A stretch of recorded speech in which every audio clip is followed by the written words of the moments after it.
The Children's Foundation Gala glittered under a canopy of crystal chandeliers, but beneath the glamour, the night held a sharp, unforgiving edge. Joseph Reeves walked through the grand entrance with the ease of a man who had nothing to prove.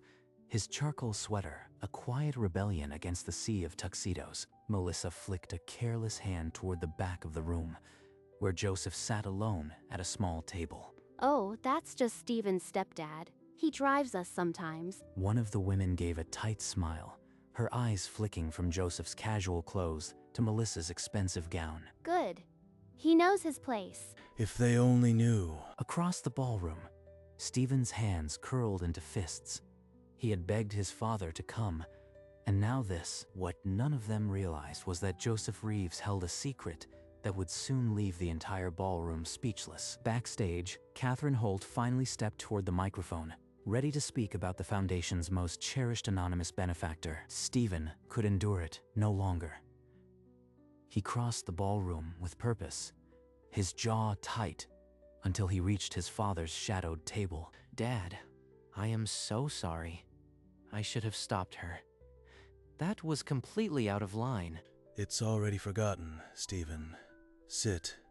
Tell me about your week. Joseph's calm eased Stephen's anger, but it could not erase the ache of watching his father be publicly diminished. This gala had been built on 22 years of silent, anonymous donations that had saved countless young lives. Catherine Holt was to deliver the annual address, finally speaking the donor's name aloud.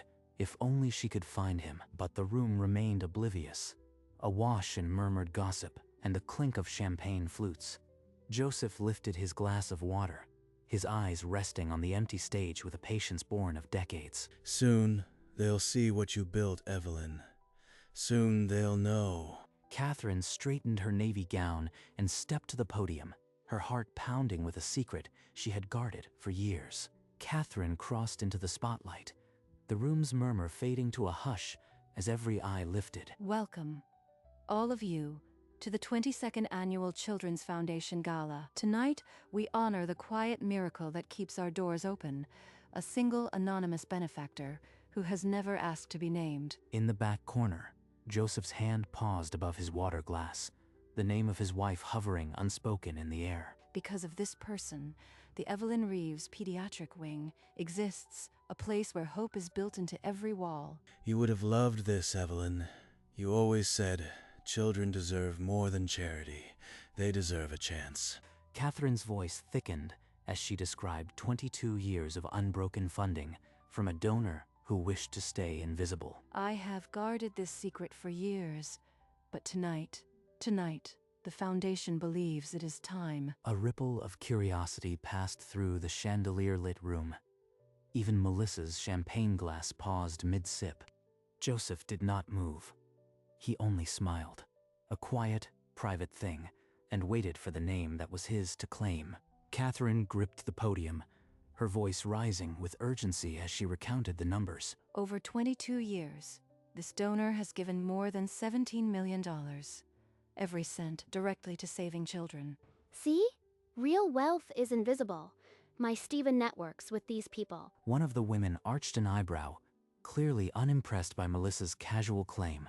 Stephen's gaze kept drifting to the back table where his father sat alone, guilt gnawing at him. Catherine, you are doing well. But remember, the credit isn't mine. Honestly, all these anonymous donor speeches are so tedious.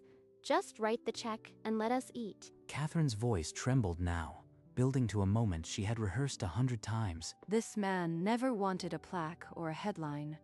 He only wanted to keep a promise he made to his late wife. That promise was about to collide with a room full of people who had no idea they were sitting in the same air as the man who made it. Catherine paused to let the weight of her words settle over the silent ballroom. The donor insisted on anonymity, but the bricks and mortar of that wing stand as a permanent testament to a love that refused to die. Evelyn, they still speak your name with reverence. I only wish you could hear it. Great, another sob story. Let's wrap it up already. Across the ballroom, Stephen shifted uncomfortably, his father, a quiet silhouette at the fringe of the glittering crowd. And so, after 22 years, We decided that the man behind that promise deserves to be seen, even if only for one night. Finally, some intrigue.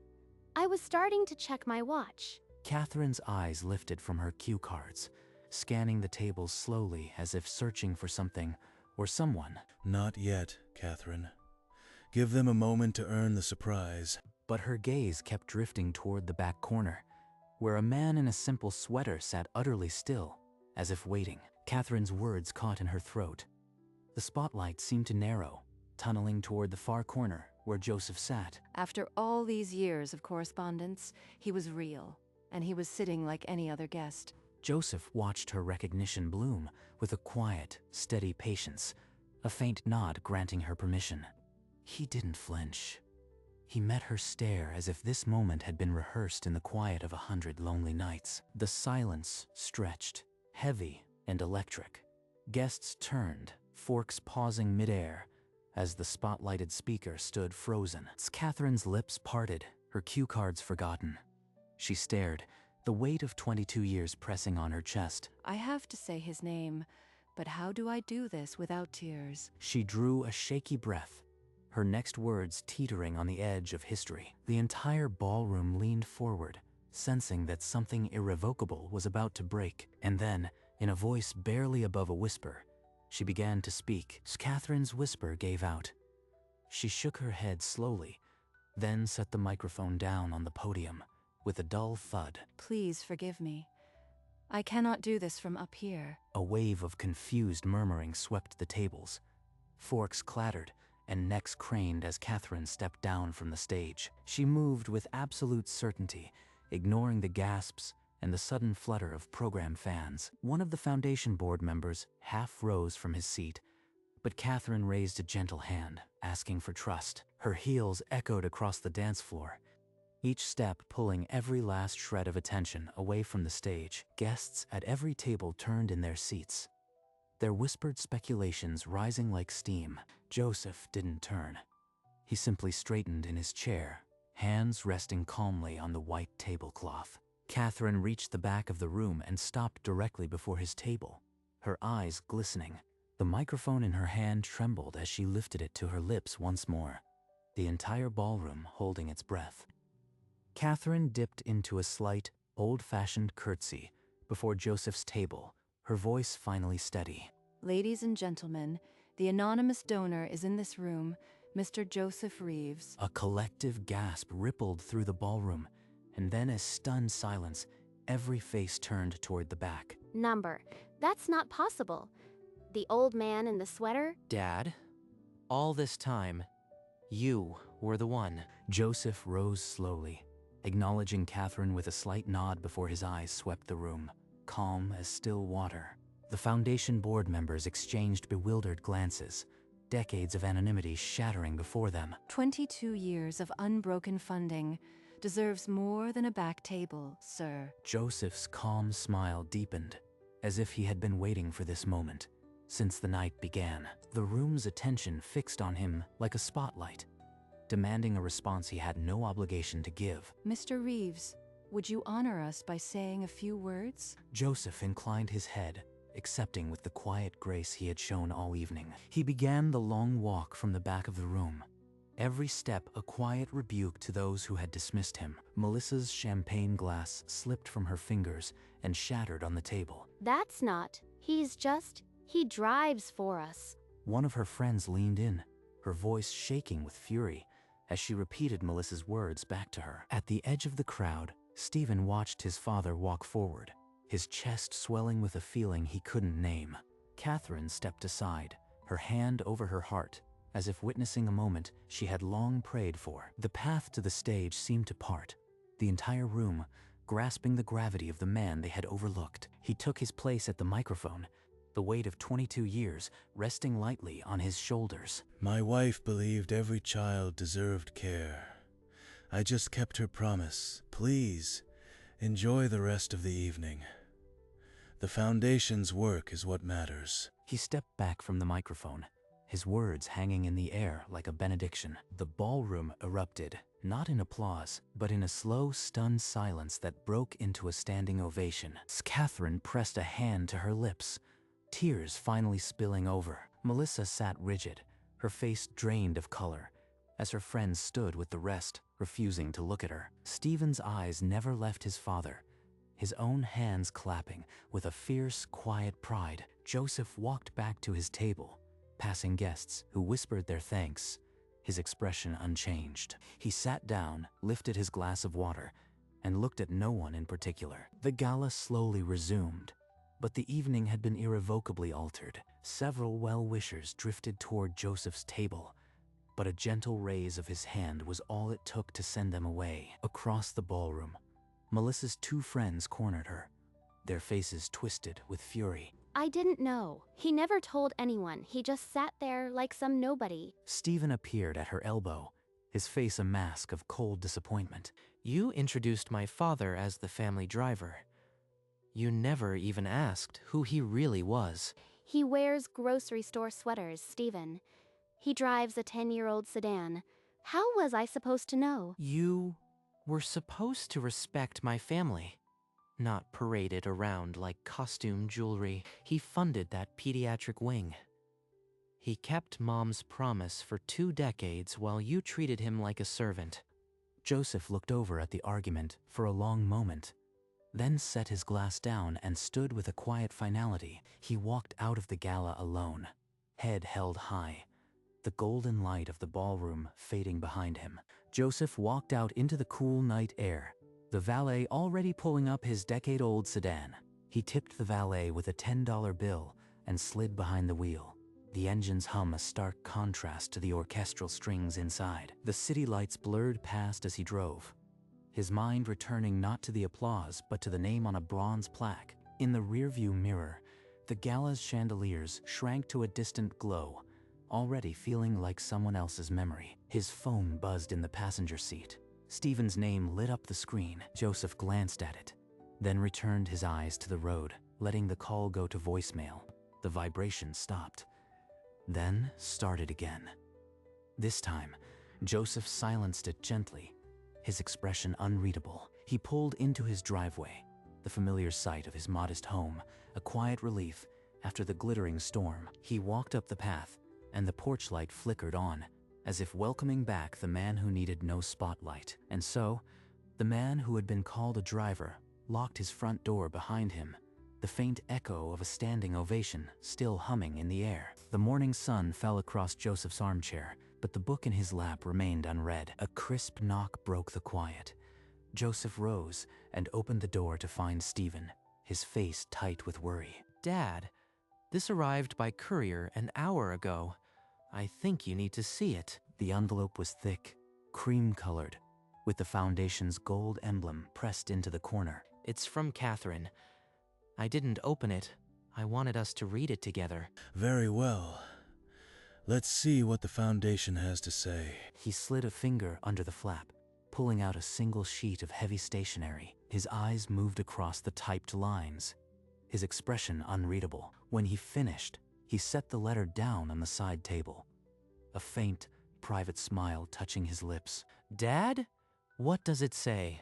The letter states, in respect of donor preferences, the Reeves family table is revoked for next year's gala. This decision reflects the Foundation's commitment to honoring the spirit of anonymous giving. Stephen's face crumpled, confusion and anger fighting for space. Donor preference? But you are the donor. You have to call Catherine and fix this. Joseph set the letter down with deliberate care, his expression unshaken. No phone call is needed. This is not a punishment. It's a natural consequence. Consequence? Because of what Melissa said? That's not your fault. Joseph's voice remained steady, but something quieter threaded through it, a lesson waiting to be spoken. It is not about fault, Stephen. It is about recognition and the lack of it. I don't understand. Why would they take away our table if you've been their biggest donor for decades? Because, Stephen, a table at a charity gala is not a right. It is an honor. One bestowed by respect, not money. Respect? He's saying the table wasn't taken. It was never truly earned. Your wife introduced me as the hired help to a room full of people who now know I built the wing that has weight. Weight. And consequence. He's not angry, just honest. Joseph leaned forward, the morning light catching the silver in his hair, and spoke the words that would change everything. Some seats are earned, son, and some, when treated with disrespect, are quietly withdrawn. Stephen sat back, the weight of his father's words settling into his chest. You never wanted revenge. You just wanted the truth to speak for itself. Revenge is noisy. Dignity is quiet. The Foundation simply made a choice that protects my quiet.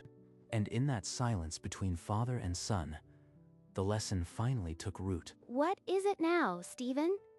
I am not in the mood for another lecture. The Foundation revoked our table for next year. The letter arrived this morning. Melissa's breathing grew shallow. She ended the call and, 20 minutes later, her car screeched into Joseph's driveway. You did this. You had that woman humiliate me, and now you are taking away our table? I did nothing, Melissa. The Foundation made a decision based on what they observed. Joseph's voice was level, but Melissa's anger only sharpened. They observed nothing. You could have told them it was a misunderstanding. You could have fixed it. I could have, but then I would have been teaching them that my dignity is negotiable. Melissa's mouth opened, then closed. She had no argument. Joseph turned and walked back inside, leaving Melissa on the doorstep, the letter trembling in her grasp. Melissa didn't move. Then she stepped inside, her voice breaking as she called after him. Joseph turned, his expression unreadable, the midday light falling across his calm features. You decided I was invisible, Melissa. I simply agreed with you. The words hit her like a physical blow. Her face crumpled, and the letter slipped from her fingers. She turned, stumbling down the front steps, tears streaking her makeup. Stephen stood in the hallway, watching her leave, his own eyes glassy, but his feet rooted. Joseph bent down and retrieved the fallen letter, smoothing its crease with patient hands. Will she be okay, Dad? She'll have to decide that herself. And in the silence of the house, father and son returned to the living room, the morning's weight settling between them. Joseph walked to a small cabinet and lifted a framed photograph, the glass worn from years of handling. I haven't seen that picture in years. Mom, at the old hospital, wasn't it? Joseph handed it to him, and for a moment he simply looked at the woman who had been the center of his world. She used to volunteer in the pediatric ward every Saturday. She'd come home and tell me about the children who needed more than the ward could give. So the wing wasn't just charity. It was her dream. She said if we ever had the means, we'd build a place where no child was turned away. I promised her that. Stephen traced the edge of the frame, seeing his mother and his father with new eyes. You kept that promise all these years, alone. Joseph sat back, his gaze fixed on the window, but his mind clearly elsewhere. Not alone, Stephen. She never really left. He arrived at the hospital alone, the late afternoon sun painting long shadows across the lobby floor. He walked directly to the wing that bore her name, his footsteps echoing in the quiet hall. The bronze gleamed as if newly polished, each letter of Evelyn's name, sharp and clear. 22 years, and it still feels like yesterday. A passing nurse paused, recognition flickering on her face, but she simply nodded and continued. Joseph traced the edge of the plaque with his fingertip, as if touching her hand. You kept your promise, Evelyn. So did I. He stood there a long while, not needing to speak, a deep, quiet satisfaction settling into his bones. Further down the hall, a woman's silhouette paused near the nurse's station, but he didn't need to turn. He just smiled at the plaque one more time and walked out into the cooling evening, his promise still shining on the wall. 1 year later, the same chandeliers glittered above the ballroom, but the air carried a quieter, more respectful hum. Joseph walked the center aisle this time, greeted by low murmurs of good evening and genuine smiles. Ladies and gentlemen, tonight our guest of honor has finally agreed to sit where he belongs. Applause exploded, genuine and prolonged. A a stark reversal from the invisible man he had been. To Joseph Reeves, not for the millions you gave, but for the love you made permanent. They still don't realize the applause is for Evelyn, not for me. Stephen crossed the room and wrapped his father in a long, silent embrace, no words needed. Catherine stepped to Joseph's side, her eyes still wet, her voice soft for only him. Some promises are never broken. Evelyn's is written in more than bronze tonight. And the man who had once been called the driver looked across the room full of people who now knew his name and simply smiled. As the gala wound down, Stephen stood alone at the bar, his gaze following his father. Across the room, Melissa lingered near the exit, watching Joseph receive quiet handshakes. He still hasn't looked my way. Maybe he never will. Days later, Joseph walked the familiar corridor of the pediatric wing, its walls alive with children's drawings. A cluster of children burst from a playroom, a red ball bouncing ahead of their excited squeals. Joseph leaned against the wall, a rare full smile breaking through his composure as they passed. This is why we did it. This sound is Evelyn's voice. A little girl paused in front of him, tilting her head, then grinned and pointed at the bear on her shirt. That same afternoon, Melissa sat on her couch with an old photo album, her finger tracing a picture of a young Evelyn. For the first time, she saw not an old man in a sweater, but a love story that had quietly built a miracle. A quiet sunrise broke over the city, the kind of morning that feels like a held breath. Golden light spilled across the rooftops, slowly waking the streets below. At the children's hospital, the first rays touched the letters of a name carved in stone. Evelyn Reeves' pediatric wing stood not as a monument to wealth, but as a promise. Inside, the corridors would soon fill with small footsteps and laughter. Joseph didn't need to be there today. The building itself would speak quietly. Some promises are kept in silence, year after year, without fanfare. Some promises are kept in stone. And as long as children ran through those halls, Evelyn Reeves would never truly be gone. The warm sun continued to rise, casting the wing in a light that felt like grace.